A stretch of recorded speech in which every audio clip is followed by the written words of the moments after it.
Parallel connection या समानांतर क्रम एक ऐसा संयोजन है जिसमें कंपोनेंट के दो सिरे आपस में जोड़ दिए जाते हैं और बचे हुए दो सिरे फिर आपस में जोड़ करके कनेक्शन बनाया जाता है। रेजिस्टेंस के ये दो सिरे आपस में जोड़ दिए गए और बचे हुए दो सिरे ये आपस में जोड़ दिए गए। बैटरी के पॉजिटिव टर्मिनल से जुड़ा हुआ कनेक्शन, ये टर्मिनल पॉजिटिव बन जाएगा और बैटरी के माइनस से जुड़ा हुआ कनेक्शन माइनस बनेगा। जब किसी कंपोनेंट को जिसकी पोलरिटी पहले से डिफाइंड है को बैटरी से जोड़ा जाना होता है तो कंपोनेंट का पॉजिटिव टर्मिनल बैटरी के पॉजिटिव टर्मिनल से और कंपोनेंट का नेगेटिव टर्मिनल बैटरी के नेगेटिव टर्मिनल से जोड़ा जाता है।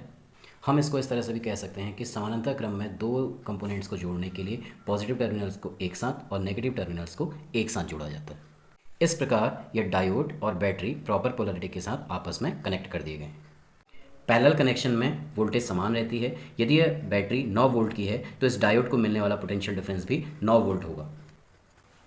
जब तीन कंपोनेंट को आपस में पैरेलल कनेक्शन में जोड़ा जाना होता है तो लेफ्ट हैंड साइड के सारे कनेक्शंस को एक जंक्शन में और राइट हैंड के कनेक्शंस को सारे एक जंक्शन में कन्वर्ट कर दिया जाता है।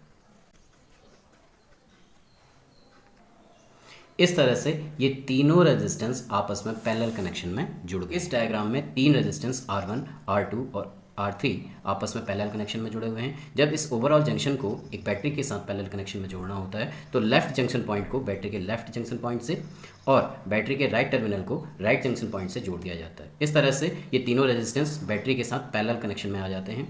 बैटरी 9 वोल्ट की है और ये सभी कनेक्शन पैरेलल में हैं, इसलिए R3 को मिलने वाला पोटेंशियल भी 9 वोल्ट होगा, R2 को मिलने वाला पोटेंशियल भी 9 वोल्ट होगा और R1 को मिलने वाला पोटेंशियल भी 9 वोल्ट का होगा।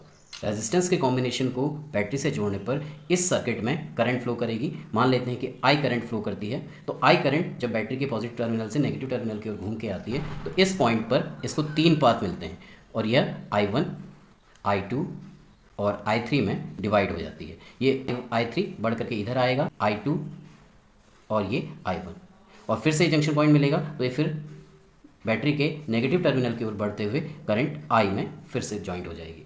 इस तरह से पैरेलल सर्किट में वोल्टेज सभी कंपोनेंट पर समान होती है जबकि करंट डिवाइड हो जाती है। वोल्टमीटर के पॉजिटिव और नेगेटिव टर्मिनल पहले से डिफाइंड होते हैं। वोल्टमीटर का पॉजिटिव टर्मिनल रेजिस्टेंस के किस टर्मिनल पर जोड़ा जाएगा यह फाइंड आउट करने के लिए इस टर्मिनल से हम बैटरी की ओर बढ़ते हैं और रास्ते के कंपोनेंट को हम शॉर्ट मान लेते हैं। तो जब हम इस पॉइंट से बैटरी पर की ओर चलेंगे और बीच के कंपोनेंट को शॉर्ट मानेंगे, सीधे चलते रहेंगे तो हम बैटरी के पॉजिटिव टर्मिनल पर पहुँचते हैं। इस तरह से हमें यह पता चलता है कि रेजिस्टेंस का ये वाला टर्मिनल पॉजिटिव बनेगा तो हम वोल्टमीटर के पॉजिटिव टर्मिनल को इस जंक्शन पॉइंट पर जोड़ देते हैं। इसी तरह से जब हम दूसरे टर्मिनल से बैटरी की ओर बढ़ते हैं और रास्ते के कंपोनेंट को हम शॉर्ट मानते हुए सीधे चलते हैं तो हम नेगेटिव टर्मिनल पर पहुंच रहे हैं। इस प्रकार वोल्टमीटर का नेगेटिव टर्मिनल इस पॉइंट से जुड़ेगा।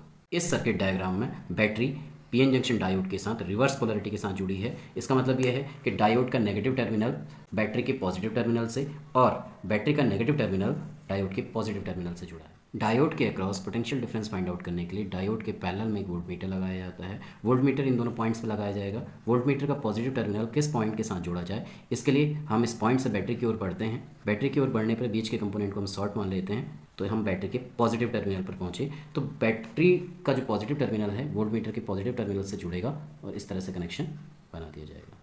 इसी तरह से जो ये वाला टर्मिनल है यहाँ से अगर हम बैटरी की ओर चलते हैं तो हमें नेगेटिव प्राप्त होता है तो वोल्टमीटर का नेगेटिव इस टर्मिनल पर जोड़ दिया जाएगा। इस प्रकार किसी कंपोनेंट के अक्रॉस वोल्टमीटर लगाए जाने पर वोल्टमीटर बैटरी की पोलरिटी के अकॉर्डिंग जोड़ा जाता है।